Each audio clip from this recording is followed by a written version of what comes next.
particularly with our last meeting story. We always have our fun one, but our last meeting story as to why this is. So, an interesting, this is CIO Dive, one of your favorites. You turned me on to these guys. And this was an article about basically quoting Gartner, but looking at some of the spending trends and whatever. And the big takeaway, the big news is that CIOs are cutting a lot of the internal generative AI projects, meaning that they're defunding the build projects and mostly Mhm. shifting that money to buy projects.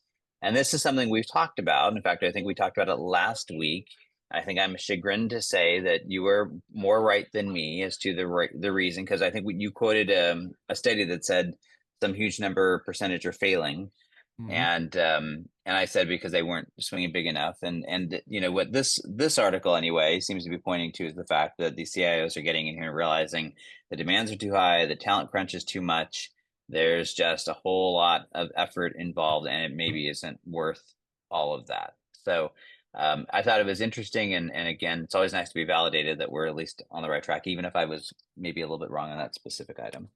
You are too optimistic about how aggressive CIOs were willing to be and how innovative they already were.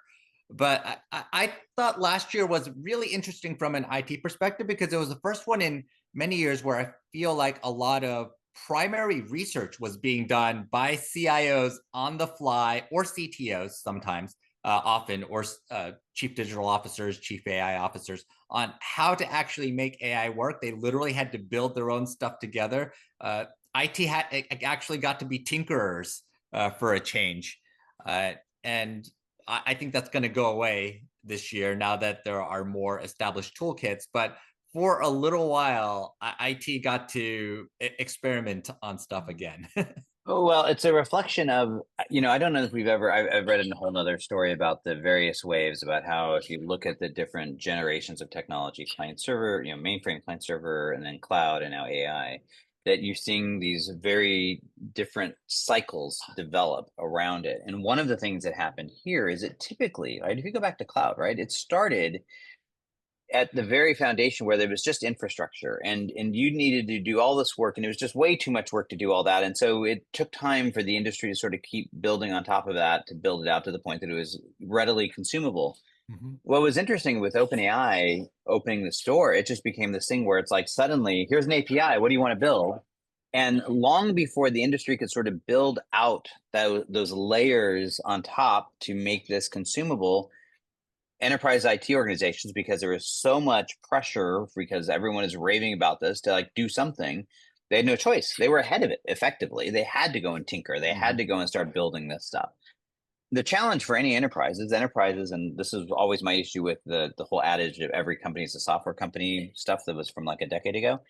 It's never been the truth, right? If you're Procter and Gamble, your business is to sell your packaged goods. That's what you sell into the market, right? You're not a tech company. And so tech is unquestionably a way you can drive value and competitive advantage, but you're still not a tech company. And so if you can buy technology, particularly technology that's not providing some kind of a competitive advantage, you absolutely want to buy it. You don't want to use Mhm. your resources to be building that. And I think that's what we're seeing here, right? We're just seeing this shift that CIs do what they always do, and that is looking at this landscape and saying, where can I buy versus having to build? What provides competitive advantage and how do I shift that landscape?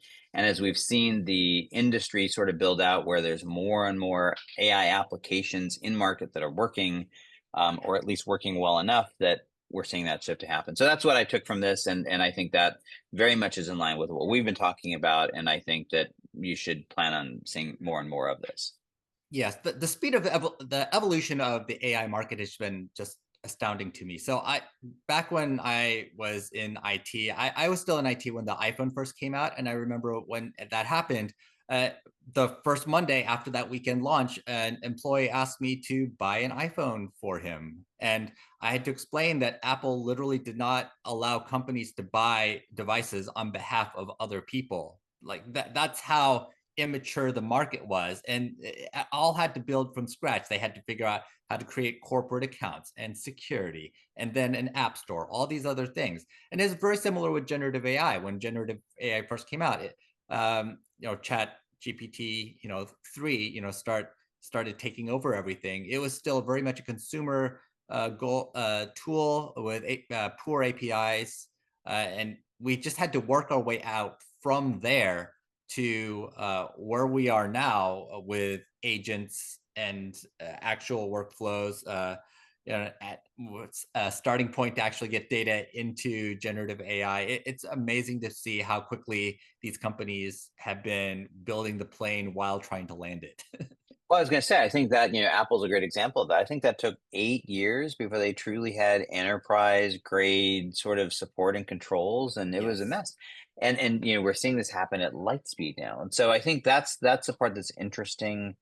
And I think we're certainly seeing that. What's speaking from the conversations I have in the field, I think it is interesting to see that you're watching this shift happen literally before your eyes. Mhm. There's been this mindset, we're building it, we're building it, we're building it, and now it's like, oh, well, maybe we don't need to build it, or maybe this is places we have to. And I think, and I don't think we're out of the woods. The entire class of what I call builder technologies, the Agent Force by Salesforce, and frankly even the Databricks stuff, right? There's still very much that idea of builder layer, and where is that ground? And the reality is, I tell every single client I talk to, it's not either or, it's all of it. The question is, where in that spectrum do you do different things, and how do Mhm. you make those decisions? And that's going to be the great skill, I think, for a CIO and for the enterprise IT team, is to get that alignment right, right? Where does it make sense to buy? Where does it make sense to use a framework? Where does it make sense to build from scratch? How do you align that with competitive differentiation and market differentiation? Those that get that right, get that alignment correct, are the ones that are going to win in the market. It's not just about having AI, it's about knowing where to make those investments. Mhm.